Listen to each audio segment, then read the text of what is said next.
talking today about something that affects every aspect of health.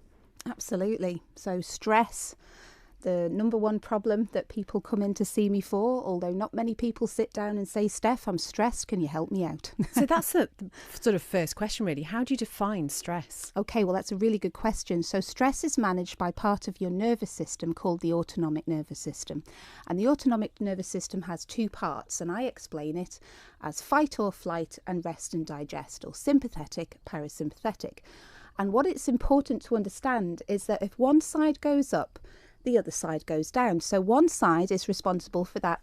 You know those lovely nerves before you go on stage, Christy? Yes, I know them very well. You know those little nerves that you might get at the beginning of your show, Beth, at the start of every day, and you think, oh, those little bit of excitement. You know, that's really great. And that sort of part of stress is really important because that's what gives you a bit of excitement. It's what gets you out of bed in the morning. It's what helps you put your foot on the brake really quickly if you're about to hit another car, or grab your child if they're about to run into the road. So that part of the nervous system is very important and it keeps you alive. The other part of the nervous system, this side, is called rest and digest, or parasympathetic. So if there is any type of stress, this side, the rest and digest, actually looks after your immune system, your digestive system. So if you're chronically stressed, your immunity and your digestive system and your body's able to repair and detoxify does become inhibited.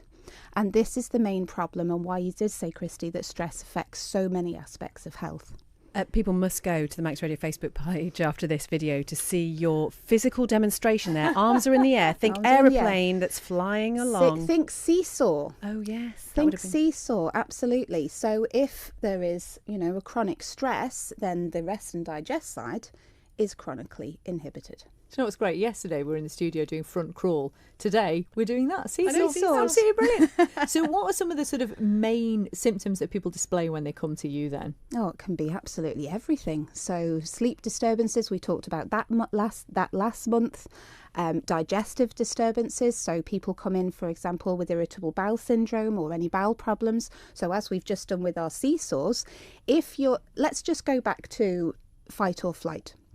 The body doesn't know the difference between types of stress. So stress because you're having an upsetting time at work or you're overworked, stress because you've having a relationship issue or something going wrong with a friend or a partner, stress because you're running away from, danger from a tiger. The body doesn't know the difference between types of stress. The only difference is the quantity of the stress hormones that are produced for that situation. So if you are running away from a tiger, you're going to be really acutely stressed. But the dinner, this is your digestive system here, your body's not worried about digesting the food that you've just eaten 10 minutes before to be running away from a tiger. So if you're shoving your food into your mouth at work, and then the next minute as the boss comes in and says, oi, what's going on here, and you become very stressed, suddenly your body is going to switch the energy from digesting your food into actually producing the hormones to help you run away from a tiger. So it doesn't matter what stressful situation is, your body's automatic response is the same. And absolutely. Can stress then, almost that stress response, become a habit? Oh, absolutely. It's a learned behaviour. So your body is not designed to thrive. Your body is designed to survive. So in the morning you wake up and your body goes, right, I lived through yesterday. What do I need to do today to survive the day?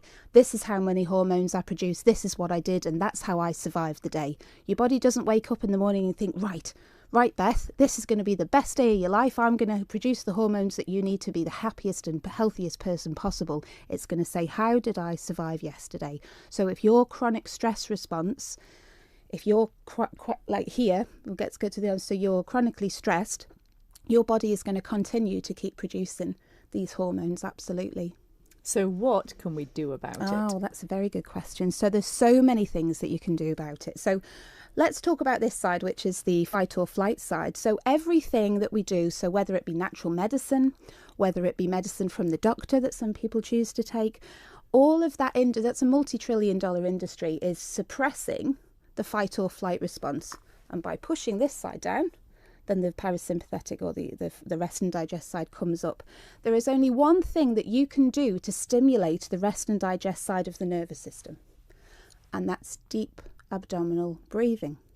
So I teach all my patients to how to breathe in their abdomen. So when we breathe in our abdomen, we actually release the hormones that says it's time to slow down. So going to yoga classes, learning any deep breathing exercises, even exercise is great because as we become more out of breath, our diaphragm opens.